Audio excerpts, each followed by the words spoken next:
The Indianapolis Colts wrap up their preseason slate against the Philadelphia Eagles on Thursday night.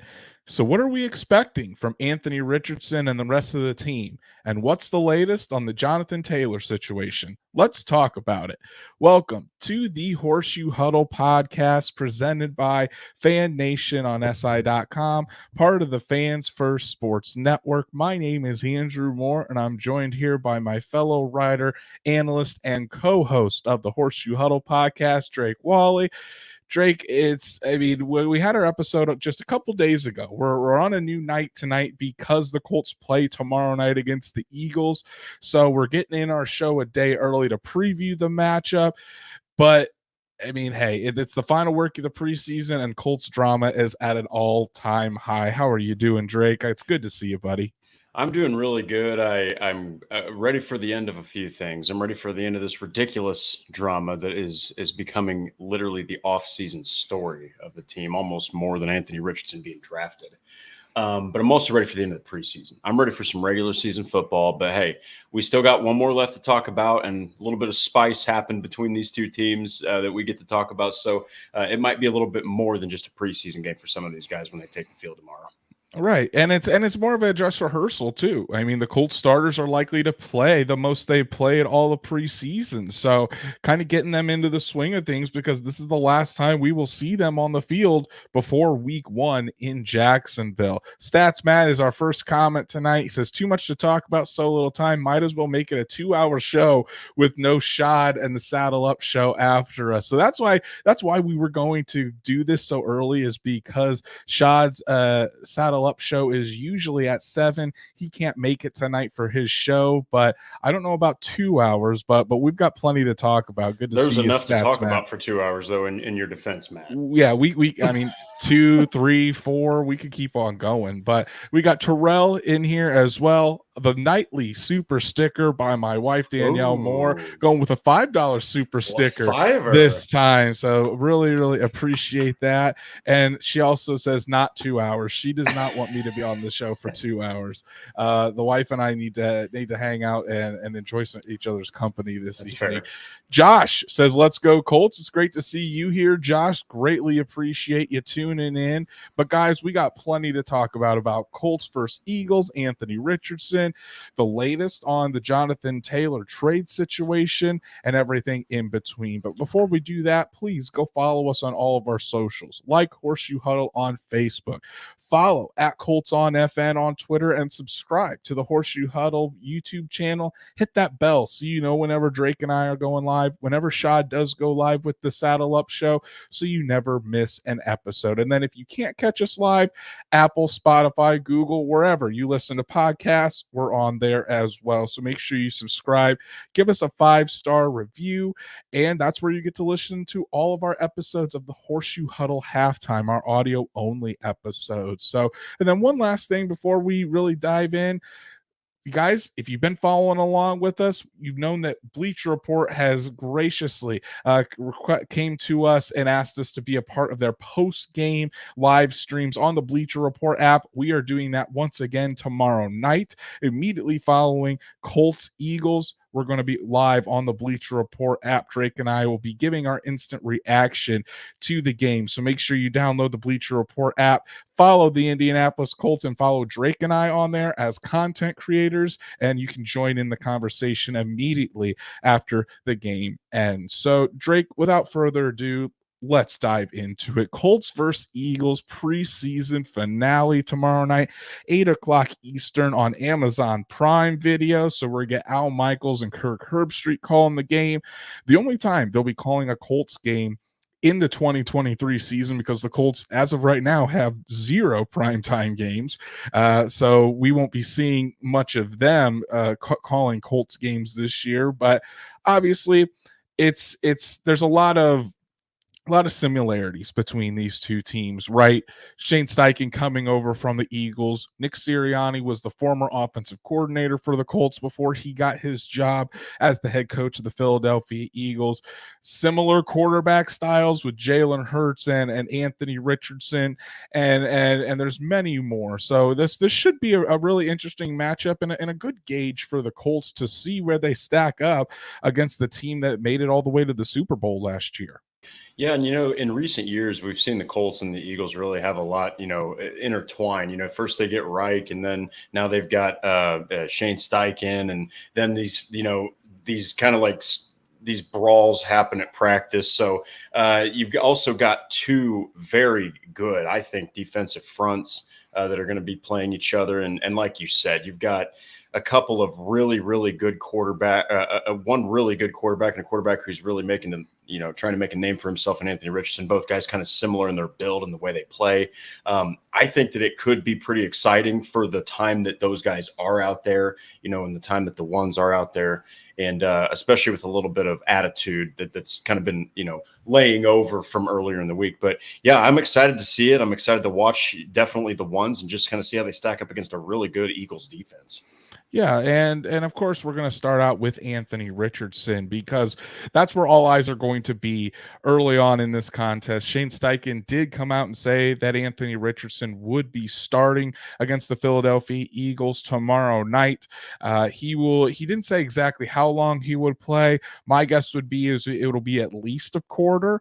I would venture to say probably a quarter and a half. Maybe we even see the entire first half out there for Anthony Richardson. The more reps, the better, especially against a really good defense like the Philadelphia Eagles have. So Drake, coming into this game, again, this is the last time that Anthony Richardson will be able to get live reps before he takes his first NFL regular season start on September 10th against the Jaguars in Lucas Oil Stadium.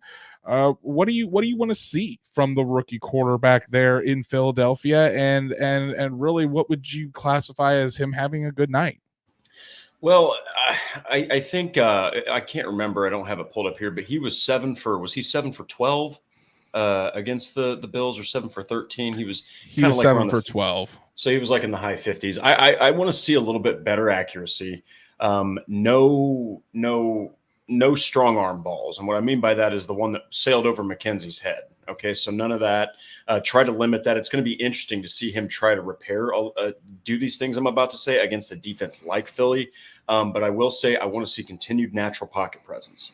That's been serving him really well. We've seen it in training camp, and we've seen it in his preseason debut against the Bills. He's got natural pocket presence. Use his legs to get out of it if necessary. Okay, that's the big draw for Anthony Richardson as opposed to Matt Ryan last year. He can leave the pocket if he chooses. And it's not going to be easy for anyone, even a defensive tackle, to bring him down. So, lastly, continued connections with his receivers on the pass and the route combos. Again, he's going to be pushed to the limit. He's going to be put to the test because this is a big, hey, go out there and show us what you really have right now type thing. I know that Buffalo had a good depth defense and a good depth defensive front, but man, Philly, they've got so many skilled players and they go deep in their defense. So those are some things that I'm looking for. And maybe even one more thing. I'm looking for a big play. Let's get a big play, a big connection. I know Pierce dropped the last one, but maybe we can get a big play and even a big touchdown from Richardson to a deep shot to a guy like to a receiver like Alec Pierce. Sorry. Yeah, I think overall you just want to see him improve from that first game. You want to see him continuing to stack games. You want to see him not make the same mistake twice. You want to see that continued poise in the pocket. You do want to see the accuracy maybe try to increase or be a little bit better under duress, and of course you want to hit those shots deep. You want to give him some confidence, but really what I want to see is just how he handles going up against this level of defense from the Philadelphia Eagles. And it's not like the Eagles are going to take it lightly on Anthony Richardson. These two teams I mean, things were pretty feisty in the joint practice on Tuesday. There were multiple fights. The practice actually ended because of a fight between the two teams. Anthony Richardson, I wouldn't say he was the instigator or anything like that, but there was a time where after a play, Richardson had the ball. Defensive lineman for the Eagles, Derek Barnett, came and swiped the ball and accidentally punched Anthony Richardson. Colts offensive line didn't take too kindly at that and started a fight there. So it's going to be interesting to see the intensity for this game as well. But yeah, Drake, for me, what I really want to see from Anthony Richardson is just building off of what we saw against Buffalo, not making those errors that or he starts to panic when something isn't there, kind of like how it was on the interception. Take those check downs, be able to diagnose the defense. I want to see him go from his first to second to sometimes even his third read, just go through his progressions to find the open man. And then just for the Colts in general, when there's a big play opportunity, go ahead and go out there and take it. Yeah, and it's really, everyone always says just take what the defense gives you. It's not that easy. These are confident guys that have different strengths than others.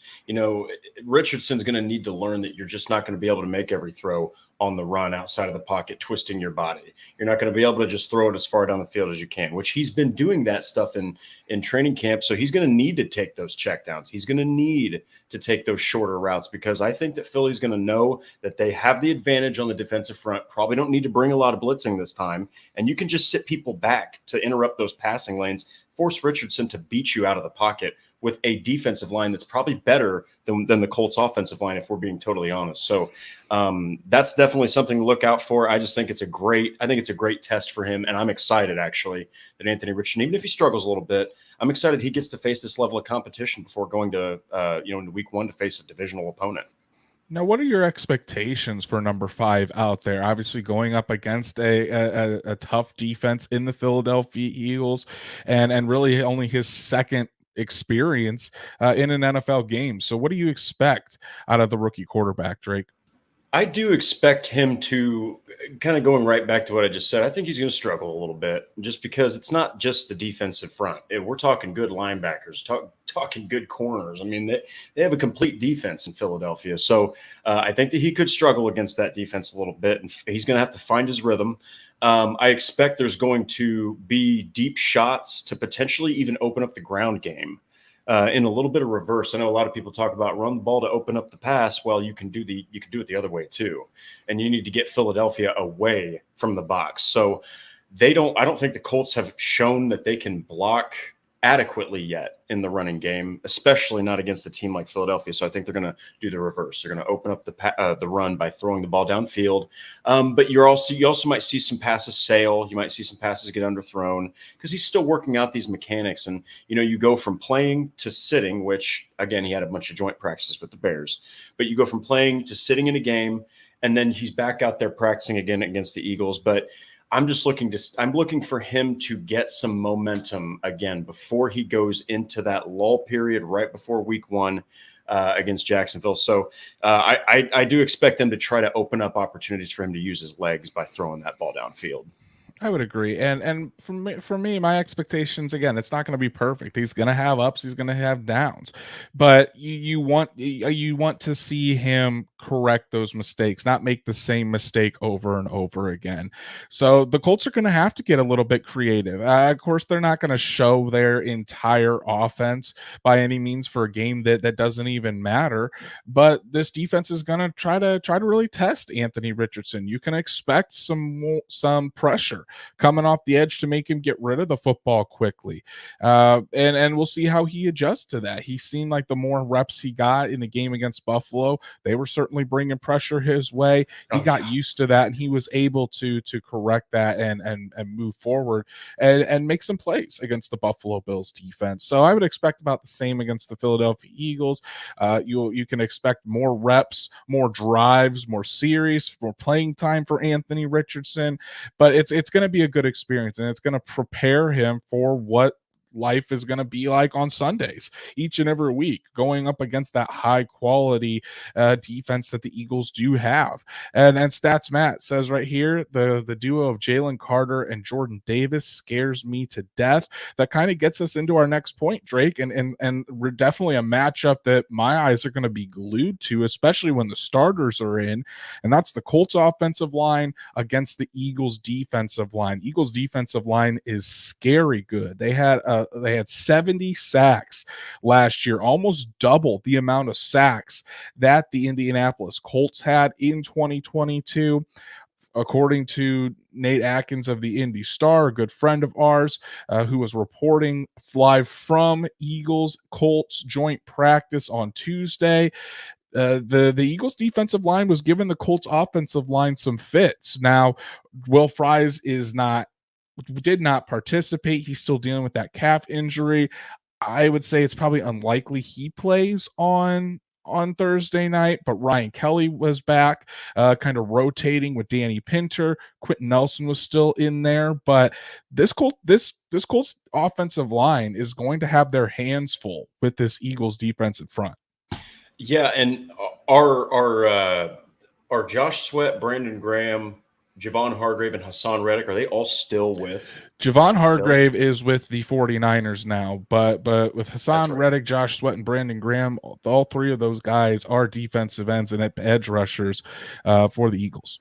Yeah, and then you're basically replacing Hargrave with another edge rusher in Carter, and a fresh one, a rookie. He's a very good three technique. Who's very, very good. And these, in fact, including Hargrave, Sweat, Graham, and Reddick all had 10-plus sacks last season, and the only guy that had previously had 10 or more sacks in a year was literally Hassan Reddick. None of those other guys, even Brandon Graham being in the league for an eternity and starting quite a few seasons, most of the season, has never gone under or over 10 sacks. So that tells you just how good this is as a unit, not just one person, not two people. It's a unit. So, man, if I have to take a side, I just think that Philly is potentially going to overwhelm the Colts offensive line just because there's that missing right guard. And then you got to ask yourself, who is going to fill in? Who's going to fill in for Will Fries? And what are the Eagles going to do with that, backup in there? Because Fries has struggled, but then the people behind him have struggled even more at that position. So it'll be really interesting to see what happens and who plays there. I would assume it's probably going to be Danny Pinter, just because he's probably the most stable guy, even though he's kind of not at right guard. But boy, that's a big glaring weakness, and Philadelphia is probably going to take advantage of that. And there's ways the Colts that can combat that as well. Run some draw plays, quick passes, allowing that the read option to take effect where it kind of freezes the defense a little bit.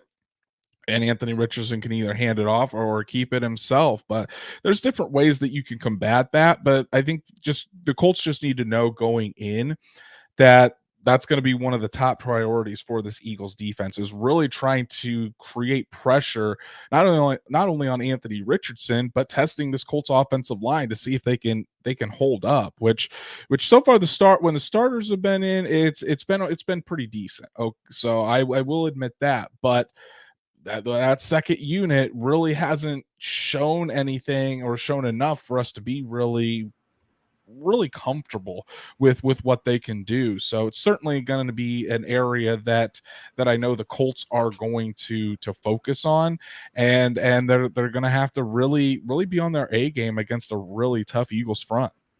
Yeah, and I've been saying it that after these first two preseason games and just after seeing some of the depth issues in camp, what would happen?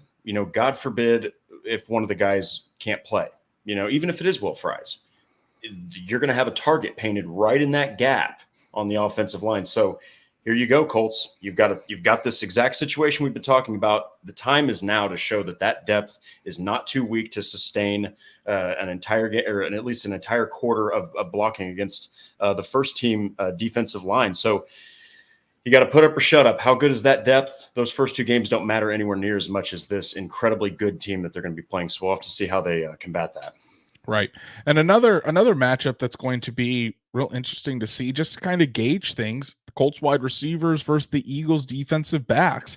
I mean, Michael Pittman Jr., Alec Pierce, Josh Downs, all expected to play tomorrow night, going up against the likes of a Darius Slay, James Bradbury, and a host of other very talented Eagles defensive backs. So it's going to be a challenge because those guys are going to be physical at the point of attack, and they're going to really try to shut down these young wide receivers for the Colts. So it's going to be a hell of a battle.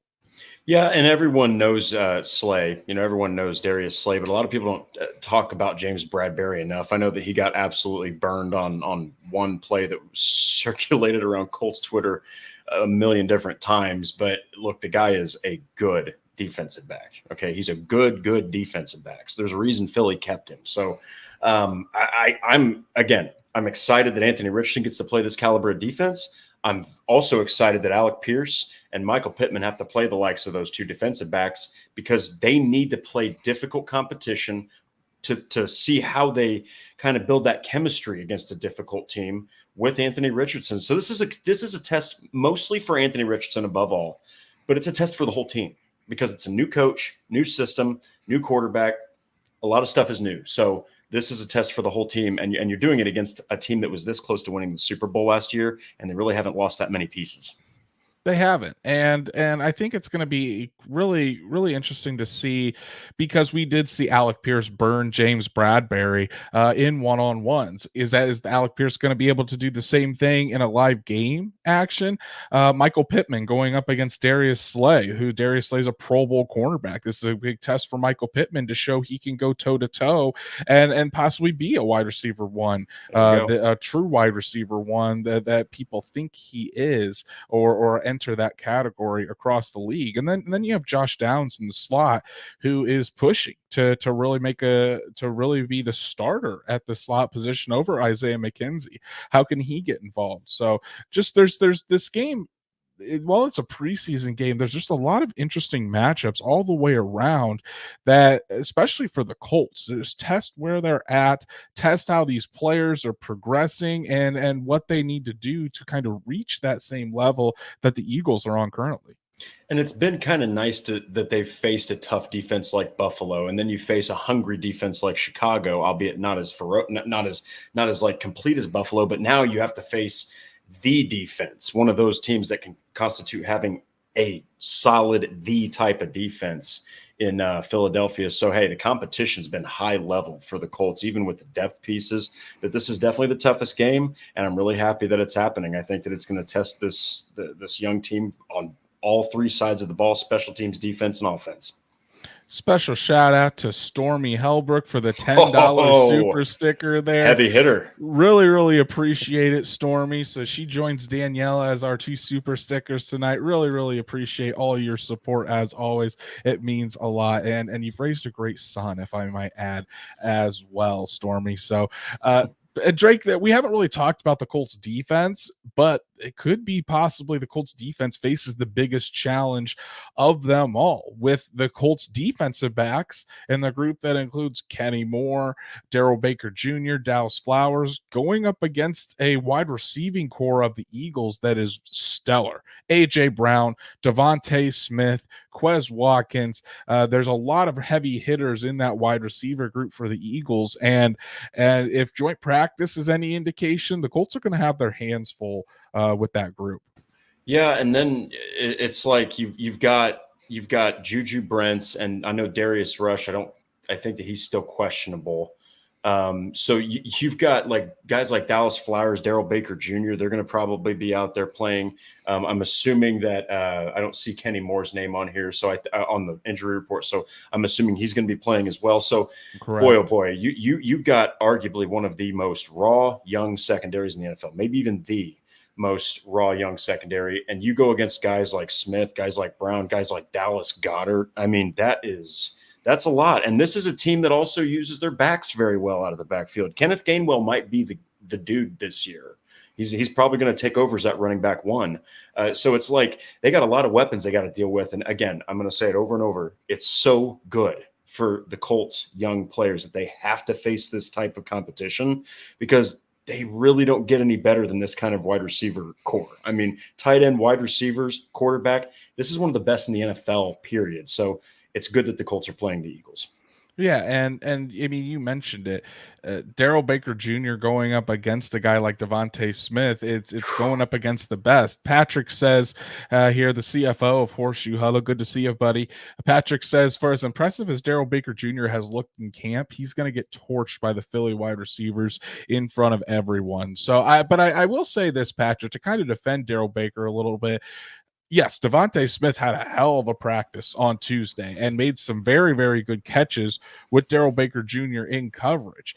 But Daryl Baker Jr. was right there for a lot of those. And really, it was good coverage by Daryl Baker Jr., but just better wide receiver play by Devontae Smith, who by the end of this season, we might be talking about Devontae Smith as one of the top 5 to top 3 best wide receivers in the entire National Football League. I mean, I'm very high on the former Heisman Trophy winner, but it will be a good test because Daryl Baker Jr., Dallas Flowers, these guys are likely going to start the season as the top corners on the outside for the Indianapolis Colts when they're in their nickel. Obviously, Kenny Moore will be on the outside when they're in their base, but this is big tests for them to kind of see how they hold up.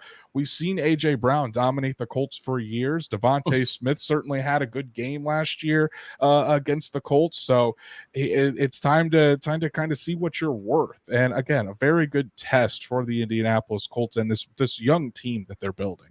Yeah, and there might be a week between the last preseason game, or a week or so between the last preseason game and the first regular season game. But you go from facing that, it's good that they're doing that, because then you have Calvin Ridley, then you have Christian Kirk, then you have Zay Jones, and you have Evan Ingram following that. So we're going to have to see. I'm excited to see what that defensive back group is going to do, and what Anthony Richardson's going to do against that really good Philadelphia defense. And it's certainly going to be fun to watch. I think this is for a final preseason game and for the dress rehearsal, so to say, for the Indianapolis Colts. It's a good opponent to have. But we kind of touched on it earlier, Drake, and I want to kind of talk about it again. Multiple fights in the joint practice on Tuesday, and the fights are actually what ended the practice early. Sirianni and Steichen were not happy about it. The last fight ended in a basically a benches clearing brawl after Zaire Franklin kind of made a hard hit on Kenneth Gainwell. Eagles center Jason Kelce took exception to it and came and laid out Zaire Franklin. And Zaire Franklin is one of the most respected and liked guys in that Colts locker room.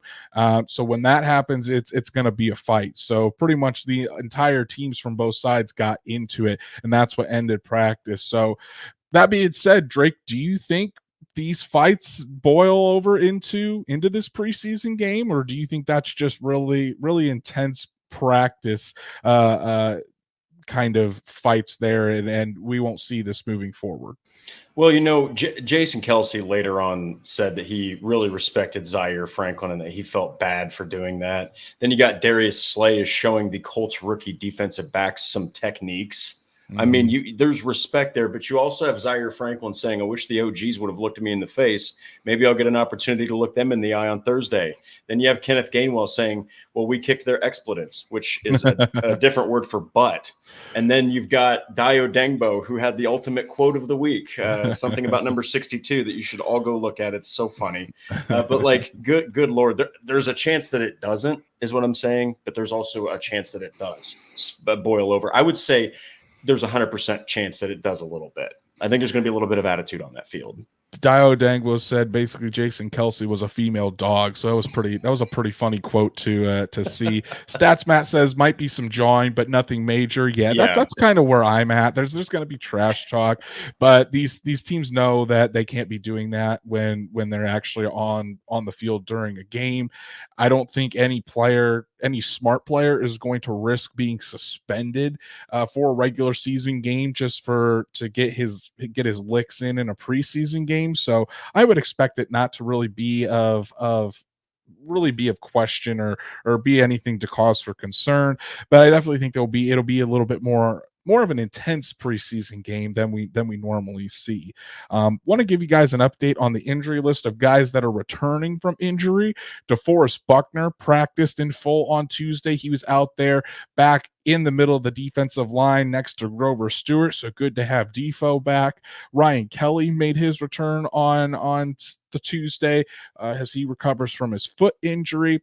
He was limited. He rotated with Danny Pinter, so not 100% certain if he will be out there tomorrow night, but I would probably lean towards yes, that Ryan Kelly will at least play a little bit with that first team offensive line. And then the tight end room got some help. Mo Alley Cox and Drew Ogletree.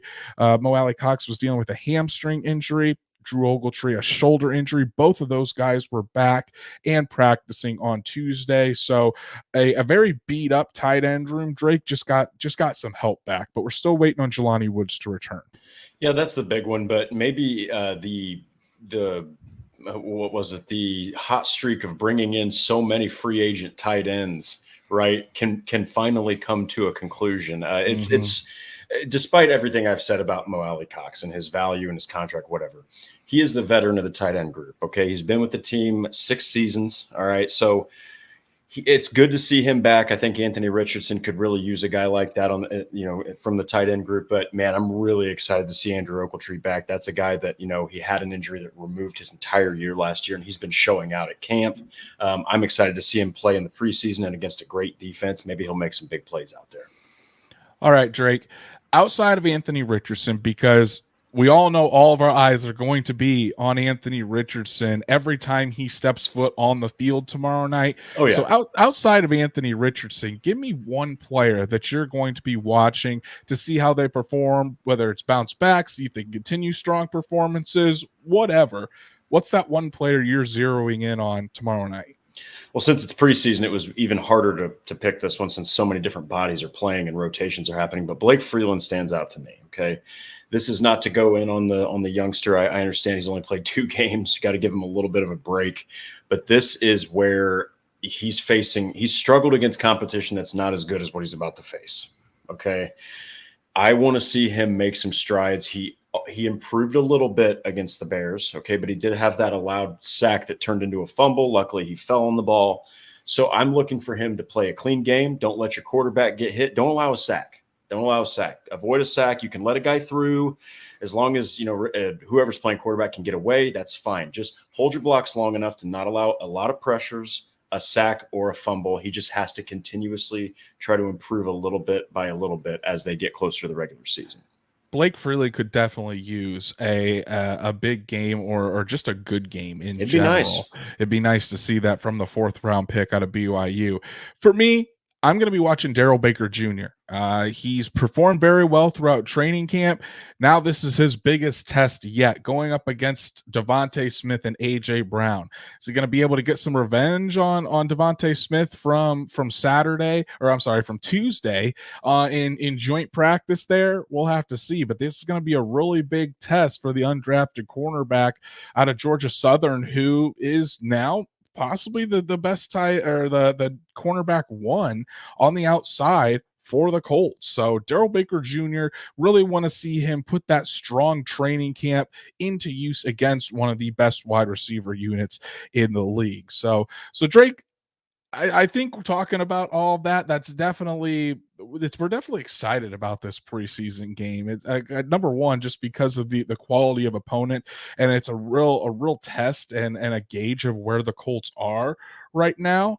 But this also ends the preseason, and the next time we do see the Colts on the field after tomorrow night, it's going to be in Lucas Oil Stadium against the Jacksonville Jaguars. Yeah, and I'm excited for the regular season, but I will say that this is more than just a preseason game if you're a Colts fan, because like you said, you're probably going to see Anthony Richardson out there more than you've seen him at all. Okay. And you're going to get these young players playing against elite competition, the best of the best. And I'm even excited to see the Colts defensive front face the Eagles offensive line. That's going to be another fun one to watch. So, hey, man, I'm just as excited as the regular season. I'm just as excited that the regular season's right, around the corner as everybody else. But I am also pretty pumped to watch that game tomorrow too. Yeah, exactly. And I think all Colts fans are going to be pumped to watch that game tomorrow. And guys, I think if you're watching our show here, we all know that you're big fans of an NFL team, particularly the Indianapolis Colts. So when talking about possibly week one against the Jacksonville Jaguars, would you guys love to attend the Colts week one game at Lucas Oil Stadium? Well, you're in luck. Fans First Sports Network is giving away 4 free tickets to the week one NFL game of your choice. So if you don't want to go to the Colts game, maybe you want to go watch the Chiefs against the Detroit Lions. Maybe you want to see Aaron Rodgers in his first game with the New York Jets. Maybe Josh Allen, the Madden 24 cover athlete. You want to go see the Bills play in week one? You can do that. 4 free tickets to any week one NFL game. And here's the kicker, up to $5,000 worth of tickets. So you can get very, very, very good seats for this contest, Drake, that Fans First Sports Network is putting on. And here's another really good part about this contest. Simple, incredibly simple to enter. All you have to do, go to contest.fansfirstsports.com. Again, that's contest.fansfirstsports.com and fill out the appropriate information. And that's it, Drake. That's all you have to do. So once you guys have done that, you've been officially registered to win the 4 free tickets to any week one NFL game. So what are you waiting for? Go enter for your shot at seeing your favorite team in action at contest.fansfirstsports.com. Contest ends on September 4th. So make sure you get your entries in there before September 4th if you want a chance to go to any week one NFL game of your choice. So it's a heck of a deal. It's a great deal. It's a great deal. And shout out to Fans First Sports Network for the contest here. They've been a great partner for us for the past few months, and we're just going to continue to build right there with them. So Drake, let's talk about the latest Colts news and rumors here. Man, it's the latest Colts news and rumors, pretty much 2 words: Jonathan Taylor. So let's dive into the latest with the Jonathan Taylor situation. Obviously, it came out right before we went live from Stephen Holder at ESPN that there have been, I think, at least 6 teams to have expressed interest in Jonathan Taylor, and 2 teams have actually engaged with the Colts on offers for Jonathan Taylor at this point. The word hasn't come out that if they've reached that first round pick threshold. My guess it'd be not. If they're still trying to engage in offers, probably seeing what the Colts would take for Jonathan Taylor, doing their due diligence. But 6 teams have expressed interest, and 2 teams have at least 2 teams have made an offer to the Indianapolis Colts for Jonathan Taylor. And then we also found out today, concrete from the Colts, that they are giving Jonathan Taylor and his agent Malki Kawa until Tuesday to find a trade partner for Jonathan Taylor. Why is Tuesday so important? Tuesday is the day for cuts in the NFL, where rosters have to go from 90 all the way down to 53. So that definitely plays a role in things. The Colts also have to make a decision on Jonathan Taylor, whether they're going to keep him on the active roster, or because of his ankle, whether he would revert to the reserved, physically unable to perform list on Tuesday. And when that happens, Taylor would be out for at least the first 4 games, or the first 4 weeks, I should say, of the 2023 season. So a lot to unpack there, Drake. Let's kind of start out with the 2 teams that have already expressed offers to the Colts for Taylor. It definitely sounds like there is a market that is heating up for the 24-year-old running back who was the 2021 NFL rushing champion. Yeah, and we haven't heard who they are, right? I don't think we've heard who the 2 teams are. It hasn't been publicly said, but I have it on good authority and I'll share it with you guys here that it was the two teams that have offered are the Miami Dolphins and the Los Angeles Rams. Those are the two teams that have offered the Indianapolis Colts a trade package for Jonathan Taylor. Yeah, and so it's interesting because one of those teams desperately needs a consistent running back in the Rams, and another team just might be a running back, playmaker in the backfield away from a Super Bowl run. Okay, so I can absolutely understand why both of those teams have made offers now, regardless of who the other four are. Jonathan Taylor, when he's healthy, can make an impact right away. Okay, for any team that he plays with. I personally think if anybody's going to make a real hard play for him, it's going to be Miami because, again, I think that they're one playmaker away. They haven't had any real running back stability. I think they're one player away from making a Super Bowl run. So I think that at the end of the day, though, it's about his health, and that's where it gets really murky is like, I wonder how many of these teams have reached out and inquired about where's he at in his recuperation process. Is he closer to being done with this? Is he farther away from being done? Because that's going to gauge how much they're willing to give up. So these talks are going to continue every day until that deadline hits. I would foresee, though, if a deal gets done, it's going to get done within like the next 2-3 days. Yeah, 2 to 3 days sounds about right for me as well. And it's going to be interesting to see how this all plays out. I don't think that a first round pick has been offered to the Colts because I think if a first round pick was, then the Colts we might have already have a deal in place. And that could be because of Jonathan Taylor's health. But the Colts are so far from what my understanding is and from what I've heard talking with various people that I know who are in the know.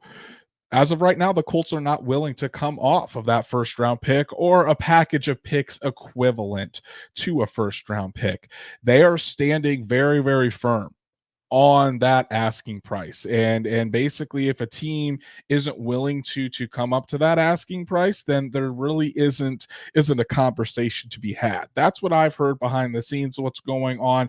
The Colts are very dug in on this. Obviously all of that can change because things in the NFL are just so fluid and things can change from hour to hour as we've seen with this Jonathan Taylor situation.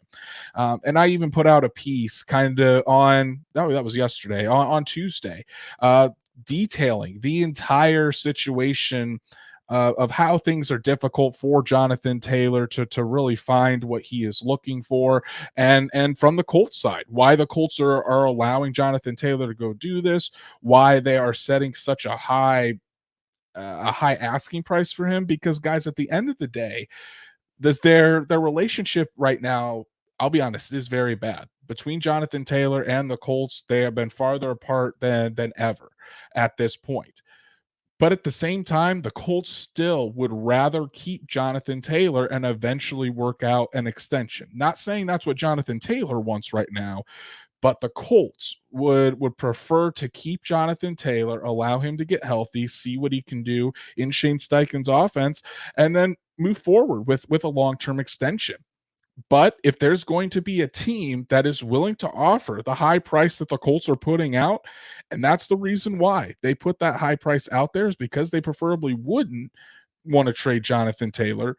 But if they're going to get that high price they're asking, then the Colts would reconsider, take it, and move on. So I know from the fan standpoint, you might want to see Jonathan Taylor still in a Colts uniform, but again, this is a business, Drake, and when you look at things without fan goggles on, and you look at it when all the facts are laid out, the Colts still have all the leverage. And right now, the Colts are in a win-win situation because if Jonathan Taylor does come back and is healthy, you can try to get him to that long-term extension. It would be great for your team.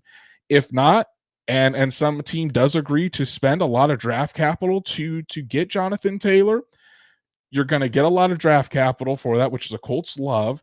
You don't have to pay a running back $15 million a year, and you're able to take all that draft capital into the next draft, which is going to be loaded with, I wouldn't say top running back talent as far as Bijan Robinson is concerned, But Drake, there's going to be a lot of talent in that second, third round at the running back position where you can find a starter quality running back and kind of put him on the same timeline as Anthony Richardson. So for me, the Colts are in a win-win situation here. We're just going to have to see how it all plays out. But the more teams that get interested, who knows? There might even be a small bidding war for Jonathan Taylor. Yeah, and of course the Colts would prefer to keep Jonathan Taylor. He knows the franchise. You don't have to teach a rookie, anything. You can try to get him to help Anthony Richardson develop. But at the same time, man, it's so freaking distracting. It's dramatic. It's ridiculous. This team is right now, it was Jonathan Taylor's team. And I've said that it's still his offense until, proven otherwise. Well, right now I'm kind of starting to be proven otherwise, that he's interested in leaving the team. So it's really Anthony Richardson's future that is the biggest and most important thing here. And do you want to keep this going just to try to get Jonathan Taylor to stay? Do you want to go up to where he wants with his asking price, or do you want to, if you get the right offer, it's probably going to be better just to let him go, get all that capital, start building around Richardson, who will only have a year in the NFL. He'll still be like 22 or 23. He has plenty of time to mesh with this new running back or committee or whatever Shane Steichen wants to put together. But either way, you just hope that a conclusion comes where it benefits both sides. Jonathan Taylor's done a lot for the franchise in his short time, but at the end of the day, this is getting old, and the drama is really irritating to watch. I'm sure Shane Steichen's pretty sick of it too. Shane Steichen is very annoyed by this whole situation. You can tell just on how he's been when the media asks about Jonathan Taylor, just in his answers. So that that. If you are waiting for that to be confirmed, yes, Shane Steichen has been very annoyed with this entire situation. And I want to address this comment by Nomadic Brian. He says, weird because JT would have to pass a physical in a trade, would not make sense if he is really injured. Not necessarily. So the team trading for Jonathan Taylor, typically you want that player to pass a physical. If the team wants the player bad enough, they could make a contingent that Jonathan Taylor does not have to pass a physical in order for the trade to go through. But that has to be agreed upon. Let's say the Miami Dolphins say they want him, doesn't matter. That would have to be agreed upon between the two parties. So that way Taylor could go to the Dolphins and wouldn't have to pass a physical, because I've seen this a lot going around Twitter, Facebook, and everything, that Jonathan Taylor is just faking an injury. I'm here to tell you, I have this on good authority from people close to the situation. Taylor is not faking this injury. That ankle still is not healed and still is not right from last year, from the surgery. Now, do I know if something else is going on with the ankle? No, I do not. But I do know this, that Jonathan Taylor could not go out and play a game as of today. There are still issues wrong with that ankle. And it's not like he is just saying that it hurts and faking this injury so that way he doesn't have to practice or play or anything like that. There's still something wrong with that ankle, where even if he was on a new team like the Miami Dolphins, from everything that I've heard and people that I've talked to, Jonathan Taylor still would not be able to play. He still would not pass a physical. Yeah, and if anything, it's the opposite of faking the injury. Taylor might not be letting on how bad it is. I'm not trying to, throw anything out there into the NFL, Twitterverse or universe or whatever. But man, I think if it's either one of those, it's that maybe the injury is worse than what you expected, because I think it was even that you pointed this out in your piece where EJ Speed had the same exact injury, recovered far quicker. He's been out there for 100% of training camp in the offseason, and Taylor hasn't. And Taylor has seemingly been limping at times, and he's seemingly been, this recovery is continuing to be prolonged, and he keeps saying things like it's getting better. Okay. There's a lot of weird signs right now with this ankle, but if I had to lean on one end, and it's not fun, but it's just honesty, I would lean that it's worse than what he's leading on. Right. And here's the thing. I know some people didn't even know that EJ Speed had the same surgery that Jonathan Taylor had. So the facts are EJ Speed had this surgery on his ankle after Jonathan Taylor had the same surgery on his ankle. And as we've seen, EJ Speed has been 100% throughout training camp. And when he was asked by the media about his ankle and the surgery and how he healed, he had a simple answer. He said, "My ankle healed perfectly." So there's just something going on that with that ankle that isn't lining up. And there's something that well, Taylor and Kawa and everybody involved in that situation, that there's still something wrong with that ankle. And so he is not faking it. He still cannot pass a physical. And it's definitely a cause for concern moving forward, not just with the Colts or any team that but that trades for him, but also Jonathan Taylor. And if he can get back to his former self after this ankle injury, which seemed like it was minor, but is becoming major the longer this goes on. And if you want to point to another reason why the Colts haven't extended a contract extension or engaged in contract extension talks with Taylor, that ankle is a big portion of that. So it's going to be interesting to see. It seems like that deadline is in place by Tuesday. So as Drake said, maybe within the next 2 to 3 days, maybe even sooner, maybe we see movement on the Jonathan Taylor front and this whole saga comes to an end. But at this point, I think, speaking for all Colts fans and people just following this situation, it seems like the sooner it ends, the better at this point. Yeah, because again, we've been harping about this. When you have such a young team and a rookie quarterback that's trying to soak up as much as possible, and a mentor head coach who just wants to focus on that, when you have something like this drop right in your lap in your first year as a head coach, it's just so freaking irritating, you know. And he wants Jonathan Taylor on the team. You'd be crazy to not want Jonathan Taylor in your backfield with your rookie quarterback, who is a run first guy right now, or at least running is his best attribute outside of throwing deep. So yes, I hope that something gets done here in the next couple of days, honestly. But look, if it ends up going past that and Jonathan Taylor stays on the team, you know, you'll just have to kind of follow the updates as they happen. But right now, this is one of those things where each and every hour it seems something new could be popping out. So just stay tuned and keep yourself informed if you're following along with this. Right. Follow horseshoehuddle.com, because as soon as anything breaks, we're going to have it ready to go. And then our last little bit of news today is about linebacker Shaquille Leonard. So Shaq Leonard is going through the concussion protocol, got dinged up a little bit in the joint practices with the Chicago Bears. He did not travel with the team to Philadelphia because of that concussion. Really, from what I've heard, nothing really to worry about. He's experiencing light symptoms at this point. But again, since it's a preseason game, there really isn't a reason to make him travel with the team.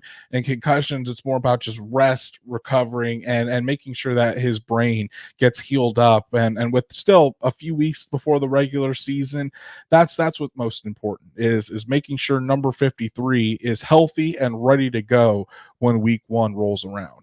Yeah, and these games don't count. So, you know, don't set him back when he's had such a long recovery process already, and he's made great progress, gone out there, played in training camp and everything else. So look, just hope that Shaq Leonard comes back perfectly fine. But again, I think this is maintenance related. They're just, you know, being safe, playing things easy. Exactly. No reason to risk things or try to push him. Really, he doesn't even need to be there.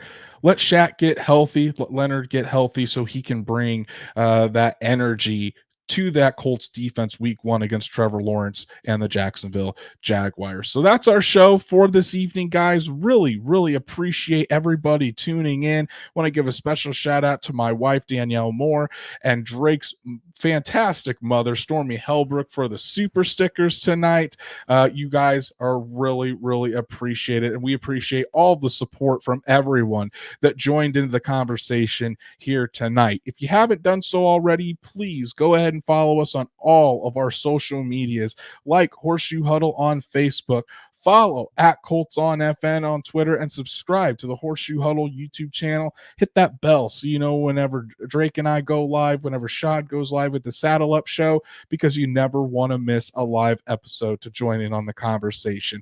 And if you can't catch us live on YouTube, you can always watch us later on YouTube. But if you'd rather listen, We're on Apple, Spotify, Google, and wherever else you get your podcasts. So make sure you subscribe, leave us a 5-star review to help us reach other Colts fans just like you. Stats Matt is upset because we didn't even go an hour. Hey, bud, we're at 53 minutes right now. We're almost at an hour. I think you'll be okay, Stats Matt. Unless you want to come on here for another hour and talk Colts football, maybe we can arrange that. But before we get out of here, Drake, you've got a couple pieces on horseshoehuddle.com that the people need to go check out. Go tell them what to look for. So the one that released was the 3 Colts offensive players that have been excelling in the preseason. There's another one going out on the defensive side. And then I did also break down the trade deadline that the Colts put in the sand. They put a hard line in the sand on a trade deadline.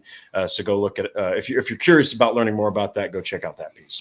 Awesome. Make sure you go check those out. And I had a very detailed piece on the whole situation with the Colts and Jonathan Taylor.